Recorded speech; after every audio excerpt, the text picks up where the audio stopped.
വില്ലിന്റെ character ഡെവലപ്മെന്റിനെ പറ്റി പറയാനാണെങ്കിൽ ഒരു രക്ഷയില്ല. കാരണം ലാസ്റ്റ് ആ 2 മിനിറ്റ് ഞാനൊക്കെ എന്റെ വാ തുറന്നിട്ട്, കാരണം ഈ കൊല്ലം ഞാൻ കണ്ടേല് ഇത്ര രോമാഞ്ചം, ഇത്ര സാറ്റിസ്ഫാക്ഷൻ പറഞ്ഞ ഒരു സീനില്ല.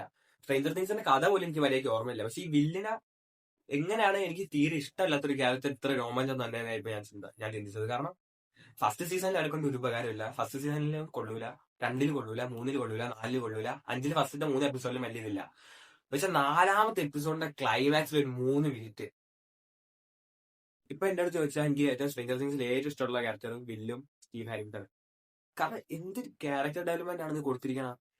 ഞാനൊക്കെ ട്രെയിലർ കണ്ടു വിചാരിച്ചു വില്ല് ഇപ്പൊ ചാവും അങ്ങനെ വിചാരിച്ചിരുന്നിട്ട് ലാസ്റ്റ് ഇവനെ കൊന്നില്ല.